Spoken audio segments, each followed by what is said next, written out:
ये मानव देह दुख सुख भोगने के लिए नहीं मिली, ये तो पशु भोगते हैं। प्रारब्धानुसार दुख आया भोग, सुख आया भोगा। हम केवल दुख सुख भोगने के लिए नहीं आए हैं, प्रत्युत दुख सुख को मिटा करके महाआनंद प्राप्त करने के लिए, भगवत साक्षात्कार करने के लिए, तत्वबोध करने के लिए मानव देह मिला है।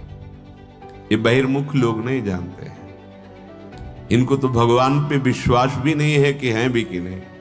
प्रश्न करते हैं, हमने तो देखा नहीं भगवान को, फिर क्यों नाम जप करें, क्यों उन पर श्रद्धा करें, देखा ही नहीं। तो प्यारे, ईमानदारी से बता, तू अपने को देखा है?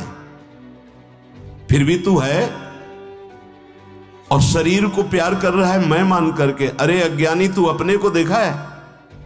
फिर भी पूरा जाल फैलाए हुए है, ये अमुक अमुक अमुक। अरे नाटक मत कर, है को स्वीकार कर।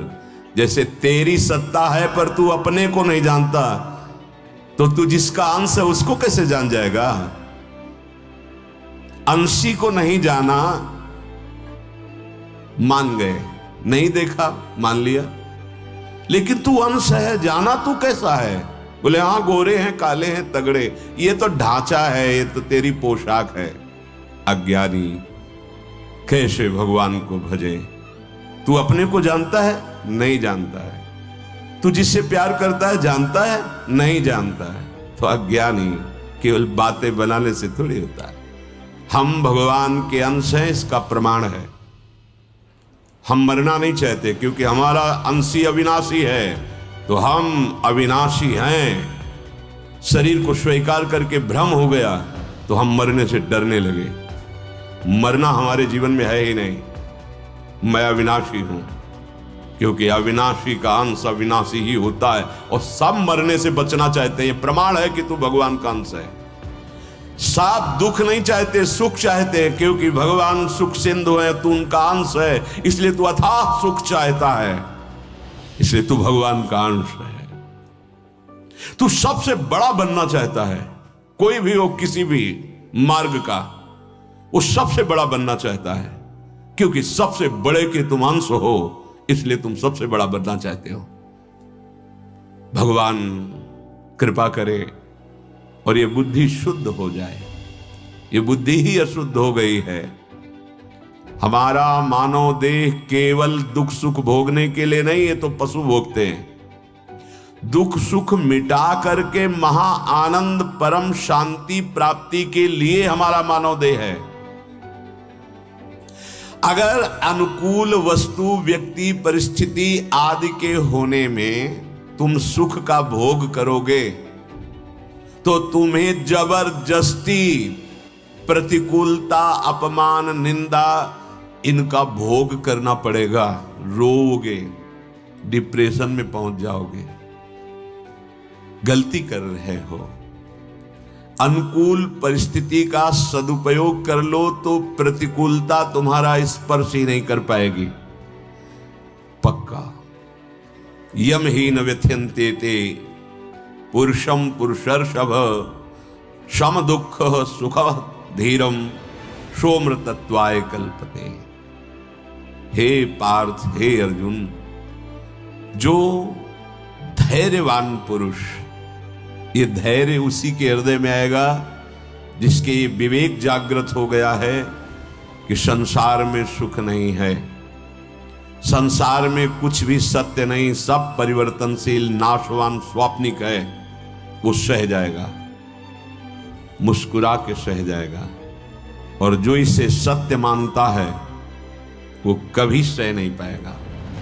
मिलना सह नहीं पाएगा, बिछुड़ना सह नहीं पाएगा, अनुकूलता सह नहीं पाएगा, हर समय फूल जाएगा, तो प्रतिकूलता सह नहीं पाएगा। उतने ही जोर से प्रतिकूलता उसे दुख प्रदान करेगी।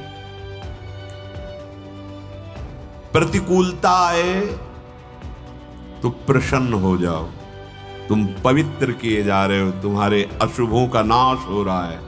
अब आगे महामंगल मोद आने वाला है, आनंद आने वाला है। अनुकूलता आवे तो सावधान हो जाओ, भोग मत करो, उसको बांटो, उसको दूसरों के सुख में लगा दो। हर्षित मत हो, भोक्ता मत बनो। प्रतिकूलता पर तुम विजय प्राप्त कर लोगे। जब तुम उसका भोग करते हो अनुकूलता का, तो भय खड़ा हो जाता है, अगर ये अनुकूलता ना मिली तो मैं जी नहीं पाऊंगा। कहीं ऐसा हुआ तो अनुकूलता का भोग सब करने में राजी हैं, इसीलिए सब चिंता भय शोक से ग्रसित है। भगवान यहां तुम्हें परम सुख प्रदान करने के लिए अमृतमय वचन कहते हैं। सुख दुख में सम रहना ये मानव देह की कला है, इसी में आप रह सकते हैं, पशु बन के रहें। कौन सुख दुख में समान होता है? जो गुरुजनों के चरणों का आश्रय लेकर के, चाहे गृहस्थ में हो चाहे विरक्त में हो, जो भजन परायण है, धर्म परायण है, पवित्र आचरण वाला है, उसमें क्षमता आने लगती है। क्या सत है क्या असत है इसका निर्णय करने की। उसकी दृष्टि में सच्चिदानंद प्रभु के सिवा जब कुछ भी समझ में नहीं आता है, सब झूठा। अब वो सब कुछ सह जाएगा, आने पे हर्षित नहीं, जाने पे शोकित नहीं। समलोष्टास्म कांचना, मिट्टी और सोना उसके लिए बराबर हो जाता है। पर ऐसा नहीं है कि वो सोने को गले में फेंक देगा, नहीं, वो तिजोरी में रखेगा, पर मात तो नहीं। ये आंतरिक व्यवहार यथावत होगा, व्यवहार वैसे ही होगा जैसे एक संसारिक पुरुष करता है, पर वो आसक्त होके करता है, वो अनासक्त सम होके करता है। उसके नष्ट हो जाने पर उसे शोक नहीं होगा, मिलने पर उसे हर्ष नहीं होगा। हम सुख दुख का भोग कर रहे हैं, इसीलिए हमारे अंदर ज्ञान नहीं है, अपरित हो गया है। भोगेश्वर प्रसक्ता नाम तयापहृत चेतसाम, व्यवसायत्मिका बुद्धि समाधो न विधीयते। जिसकी चित्त की वृत्ति भोगों में सतभाव से विचरण कर रही है कि ये सत्य है, उसके चित्त में कभी भजन की रुचि, कभी भगवत प्राप्ति की चाह ये हो ही नहीं सकती। भगवान के वचन है, जिनका चित्त भोगों में ऐश्वर्य में अपरित हो चुका है, वो कभी भगवत प्राप्ति की चाह ही नहीं कर सकते। वो क्षमता में उनकी बुद्धि आ ही नहीं सकती है। श्री भगवान कह रहे हैं, नासतो विद्यते भावो ना भावो विद्यते सतः, उभयोरपि दृष्टोऽन्तस् त्वनयोस्तत्त्वदर्शिभिः। असत का तो कभी भाव ही नहीं है, सत्ता ही नहीं, पक्का। जैसे स्वप्न में हमारे दोस्त बने, घर परिवार बाजार मकान, और जब जगे तो उसकी सत्ता ही नहीं, सच्ची मान लीजिए, ऐसे इसकी सत्ता नहीं। कहां गया वो रूप पिता का, कहां गया वो माता का? ना वो पहले था ना अब रहा, बीच में केवल वो रूप भास रहा था, सच्चिदानंद थोड़ी था। ऐसे जो कुछ नानात्व देख रहे हो, ये नहीं है, ये नहीं है, है। ये जो दिख रहा है ये नहीं, इसी में है। बड़ा सूक्ष्म विषय है। ये जो नानात्व दिख रहा है ये नहीं है, इन्हीं में है, और यही है। और सर्वम खल्विदम ब्रह्म, यही है। पर पहले नहीं, ये नहीं है। इसी से वैराग्य उत्पन्न होता है, और वैराग्यवान ही बोध को प्राप्त होता है, प्रेम को प्राप्त होता है। श्री भगवान कह रहे हैं, ये जो तुम देख रहे हो शरीर और ये सब, ये पहले नहीं थे। जब हम बार बार कहते हैं कि सावधान, यहां कोई किसी से प्रेम नहीं करता, तो कुछ अज्ञानी वृत्ति से युक्त कहते हैं कि प्रेम तो भगवान का स्वरूप है, आप ही वर्णन करते हैं। फिर अगर हम किसी से प्यार करते हैं तो आप उसे निषेध क्यों कहते हैं? आप उसे प्रेम क्यों नहीं मानते हैं? इसलिए नहीं मानते हैं कि बिना जाने प्रीति नहीं होती। ना तुम शरीर को जानते हो और ना तुम स्वरूप को जानते हो, केवल तुम अपनी वासना को जानते हो कि इसमें सुख है। अपनी सुख वृत्ति से जो लगाव किया जाता है उसे काम कहते हैं। अपनी सुख वृत्ति से जो लगाव किया जाता है उसे मोह कहते हैं, उसे स्वार्थ कहते हैं, उसे राग कहते हैं, प्रेम नहीं कहते। प्रेम कामना रहितम, प्रेम गुण रहितम। आप गुण देख के प्यार करते हैं, रूप है, अनुकूल है, सुख मिलेगा, अंदर की वृत्ति नाप लो, ये प्रेम नहीं है। तत्सुख सुखित्वम प्रेम। यहां स्वसुख वांछा से हम आगे बढ़ रहे हैं, प्रेम नहीं है, काम है, ये अंधकार है, ये मलिनता है। प्रेम में तो तत्सुख सुखित्वम, स्वसुख वांछा का नाश। कोई कामना अपने प्रीतम से नहीं रहती, कामना रहितम। प्रीतम कैसा है ये देख के प्यार नहीं किया, यहां यही देख के प्यार किया जाता है। वो प्यार नहीं है, वो अपनी पसंद है, वासना की पूर्ति के लिए प्रेम का नाम कलंकित किया जाता है। परिणाम में देख लो, जिसे तुम प्रेम कहते हो उसका परिणाम परमानंद होना चाहिए। प्रेम में प्रतिक्षण वर्धमानम आनंद है। आप प्रतिक्षण चिंता, शोक, वासना, कामना कहां? अगर तुम्हें वास्तविक किसी से प्रेम है तो तुम्हें परिचय होना चाहिए, मुझे किससे प्रेम है। प्रमाण में आप झूठे नजर आते हो, क्योंकि स्वरूप को ना अपने जानते हो ना उसके जानते हो, और देह से प्यार करते ही नहीं, क्योंकि जब स्वरूप अंतर ध्यान हो जाता है तो देह को जला देते, इसलिए झूठे। बार बार समझा रहे हैं, समझ जाओगे तो असली प्रेम जिससे करना है उसे पा जाओगे। वो रूपवान ऐसा है कि अद्वितीय है, गुण समुद्र है, करुणा प्यार का मूर्तिमान रूप है, जिसके हम अंश हैं। उसी की प्राप्ति से हमारा जीवन सार्थक होगा, पर वो वासनाओं के खेल के कारण हम उससे अपना ही नहीं मानते हैं, और मानते ही नहीं कि वो है भी। बड़ा विचित्र माया का खेल है। हम जिसे मान रहे हैं, भगवान कह रहे हैं ना सतो विद्यते भाव। भाव माने सत्ता, इसकी सत्ता ही नहीं है। शरीर उत्पत्ति के पहले भी नहीं था और मरने के बाद भी नहीं रहेगा, और वर्तमान में प्रतिक्षण नाश की तरफ जा रहा है, अभाव की तरफ। ये शरीर भूत भविष्य वर्तमान तीनों काल में कभी नहीं है। बोले हम तो देख रहे हैं, स्वाप्निक पुरुष हो, जगोगे तो पता चल जाएगा। जैसे पहले नहीं था बाद में भी नहीं रहेगा, ऐसे इस समय भी नहीं है। हर समय नाश को प्राप्त होता जा रहा है, आप देख नहीं पा रहे हो। जैसे यमुना जी को देखा है, वो ये वही जल है जहां दृष्टि पड़ी, तो जहां दृष्टि पड़ी वो तो बहुत आगे निकल गया। ऐसे प्रवाह चल रहा है इसका नाश की तरफ शरीर का। ये असत है, इसकी सत्ता नहीं। जैसे स्वप्न में अपने आप को आप देखते हैं कि मैं बाजार गया था, अमुक सामान लाया, फिर खाया पिया, मौज मस्ती सब, लेकिन जब जगे तो कुछ नहीं हुआ, बिल्कुल ऐसे ही। पीछे कितने शरीर छोड़े तुम्हें याद है? क्या उनकी सत्ता है? नहीं, एक स्वप्न की तरह टूटता चला जा रहा है। यही ज्ञान हो जाए तो तुम्हें सच्चिदानंद सुख जिसकी जरूरत है, जिसकी चाह है, वो पूर्ण हो जाए। तीनों कालों में इस शरीर की सत्ता नहीं है, ना भूत में, न भविष्य में, न वर्तमान में। और सत्ता जिसकी है उसका कभी अभाव नहीं है। वो मैं है, मैं आत्म तत्व, वो आत्म स्वरूप, वो सत है। संसार काल की अग्नि में प्रतिक्षण जल रहा है, पर वो जान नहीं पा रहा।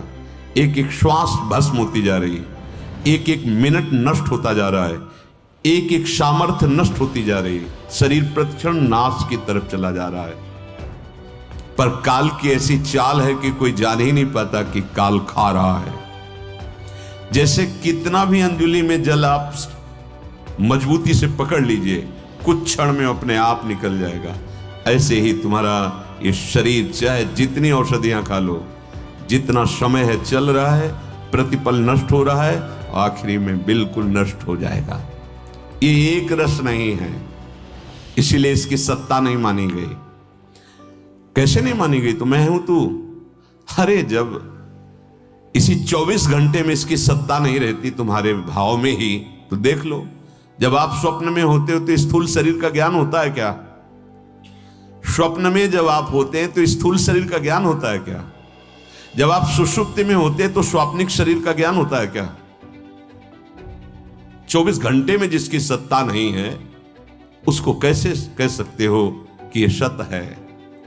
इसका अभाव है, ये है ही नहीं। यही जादू है, जादू माया का। ना पहले था ना बाद में रहेगा, बीच में भास रहा है। भास रहा है नहीं, पर जादू से भास रहा है, इसी का माया नाम है। ये है माया, ये है संसार, यही है अविद्या। स्पष्ट ये अविद्या है और हमारी इसी में आसक्ति हो गई। इसी से हम बढ़ते चले जा रहे हैं, संबंध बनाते हुए। पहली गांठ मोटी लगी हुई है जड़ चैतन्य की, और ऊपर से और गांठ बांधते चले जा रहे हैं। रिश्ते, नाते, संबंध, मित्र, व्यवहार, मैं विद्वान, मैं धनवान, मैं कुलवान, मैं गुणवान, ये सब गांठें उसी को पुष्ट करती जा रही हैं। नाभाव विद्यते सतः, असत का सत्ता ही नहीं, असत की भाव, असत का भाव ही नहीं।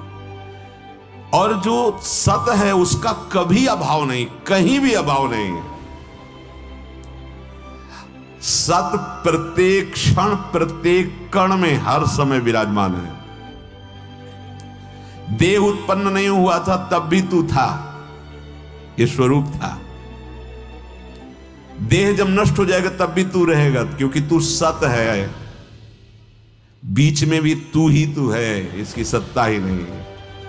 पर अपने को नहीं जान पाए, इतने बड़े बुद्धिमान हैं सब, देखो बहुत बुद्धि, पर बाहर की, ढांचे की, संसार की, स्वरूप की तरफ किसी की बुद्धि नहीं।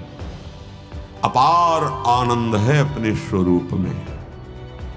शंकर सहज स्वरूप संभारा, लाग समाधि अखंड अपारा। 88 हजार वर्ष तक के लिए महादेव की आंख मूंद जाती। स्वरूप वही स्वरूप, स्वरूप में अंतर नहीं है, 10-20 स्वरूप नहीं है, वो एक है, अखंड है, नित्य है, वो परिवर्तनशील नहीं है, उसका कभी अभाव नहीं है। परिवर्तनशील देह और एक रस आप। जब संसार उत्पन्न नहीं हुआ था तब भी आप थे। आप उसे आप ब्रह्म कहो, उसे भगवान कहो, सत कहो, विविध भावों से भक्तजन पुकारते हैं, पर वो है एक, उसके अनेक नामों से संबोधन है। परमात्म तत्व जब सृष्टि नहीं रची गई थी तब भी था, जब ये सृष्टि का महाप्रलय हो जाएगा तब भी वो रहेगा। तो वर्तमान में भी वो है, एक रस, जैसे का तैसा वैसे ही। उभयोरपि दृष्टोन्तस्तुन्यो तत्वदर्शी भी। ये जो तत्वदर्शी महापुरुष हुए उन्होंने देखा है दोनों को। असत की सत्ता ही नहीं है और सत का कभी अभाव नहीं। इसीलिए भगवत प्राप्ति बहुत सरल है, संसार की प्राप्ति बड़ी कठिन है। आज तक किसी को संसार नहीं मिला, नहीं मिला। समेटते समेटते शरीर पूरा हो गया, फिर खाली हाथ, फिर नया जन्म, फिर नई क्रियाएं, नया कर्म, अनंत काल से चले आ रहे हैं। एक भी कुछ नहीं है हमारे पास। क्या है? कुछ नहीं, खाली हाथ।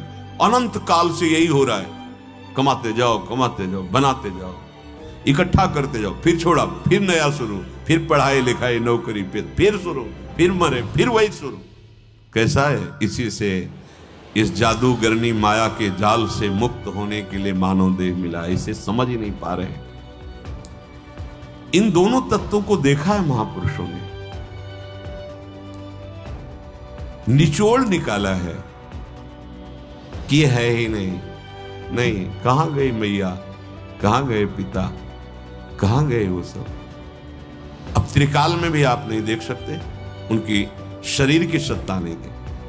और अगर देखना चाहते हो तो आराधना करके सत्य में स्थित हो, जिस रूप को चाहो अभी देख लोगे, क्योंकि जो रूप के अंदर स्वरूप था वो है में स्थित होकर भावना करो, अभी मिल जाएंगे, अभी दिखाई दे देंगे तुम्हें, क्योंकि वही सच्चिदानंद सब रूप धारण करता है। पर हम सच्चिदानंद ना जानकर ना मानकर पांच भौतिक देह में लगे हुए हैं। ये वार्ता उसी को सुहाएगी जिसका लक्ष्य बन गया भगवत प्राप्ति। ये मनोरंजन नहीं है, ये माया मुक्त होने के लिए, भगवत प्रेम प्राप्त करने के लिए है।